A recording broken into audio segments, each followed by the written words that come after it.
What's up, everybody? It's your boy Kenny and I'm back with another video. Today we're gonna be talking about how Islam Makhachev's striking is so much better than Dustin Poirier. Trust me, I know a lot of you guys are gonna be looking at that title and looking at this thing and be like, what? Dustin Poirier's the best striker, Dustin Poirier's the best boxer, Dustin Poirier this, Dustin Poirier that. People aren't recognizing the actual skill of Islam Makhachev's boxing and his striking. Just because he's so good at other departments of fighting. I get it, and it makes sense why people look at it from that perspective. But I'm like, take away his wrestling, take away all this stuff, and just look at his striking. His striking is beautiful. He's one of the best counter strikers in the UFC today, period, regardless of weight class. His ability to not get hit and hit people is amazing. But firstly, let's talk about his striking style in general. You look at Islam Makhachev's striking style, as I said, he's not one to take unnecessary risks. A lot of strikers at lightweight, they take risks that will put them in bad positions to get countered and hit clean. When you look at Islam Makhachev, you start to realize that in a lot of his fights that stay on the feet or that stayed on the feet for a little bit, his ability to not get hit was above everyone else's. He just doesn't get hit much. He doesn't absorb significant strikes, which puts him in great positions to mix it up really well and just have so much success on the feet. Let's bring up the Volkanovski fight because I think he did a very good job. I'm talking about the first fight too. People might think I'm talking about the second fight. No, we know he knocked him out in the second fight. Great knockout by Islam. Let's look at the first fight where people think he struggles so much on the feet. So first of all, I want to bring up the point how Volkanovski is a great striker. Say what you want about Volk. Say about his height. Say, oh, he's a small guy, so he can't do good against the long people. We saw how he did against Max Holloway, who's a taller guy, longer guy, very lanky. And he was piecing him up in the third fight. People forget the success that Volkanovski had in the boxing realm. Like, we know Max Holloway is a great boxer, but if you look at these exchanges, Volkanovski was always getting the best of Max in this third fight because he had his figured out. Volkanovski's timing and accuracy is unlike any other fighter in the UFC, period. However, when he fought Islam Makhachev, all that timing, all that speed, everything, it was just off.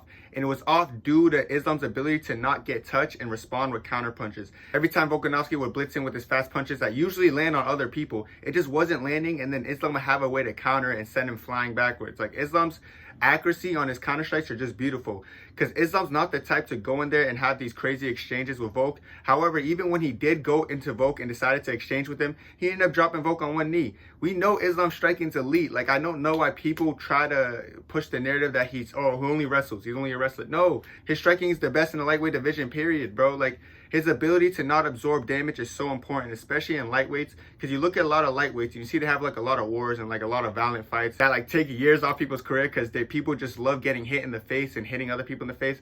Islam's a very intelligent fighter. He doesn't really want to engage in those crazy oh, let me just have no game plan, let me just run in there and brawl with you, because he's a smart, intelligent fighter, which is why he's the best striker in the division. Striking goes both ways. It's not only how much times can you land on your opponents, it's how much times you can land on your opponents without getting hit, and there's no better counter striker in the lightweight division than Islam Makhachev. Now let's talk about Dustin Poirier's fight style. First of all, he's a great boxer. I'm not going to take anything away from Dustin Poirier. He's a great striker. He knows how to give it, you know what I'm saying? He has good punches and bunches. I'll definitely give him credit for that. But Dustin Poirier takes damage. Oh my goodness, look at the Dan Hooker fight.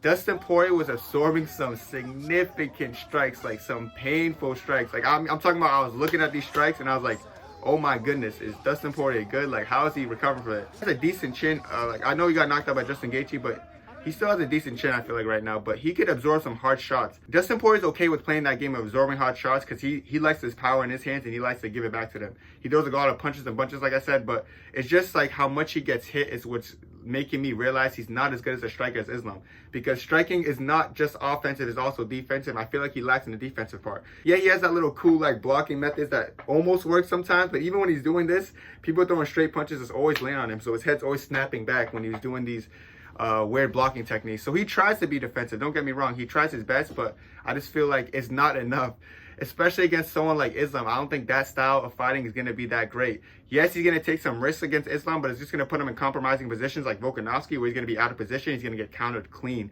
he's going to get his jaw cleaned off. It's going to be a bad decision for Dustin if he's just going to try to run in there and try to make it a brawl with Islam, when Islam's known for not engaging in those crazy brawls and staying technical and staying patient. Another point I just want to cover real quick is why Dustin Poirier's style just is not going to work for Islam Makhachev as far as the striking goes. I'm just talking about straight striking.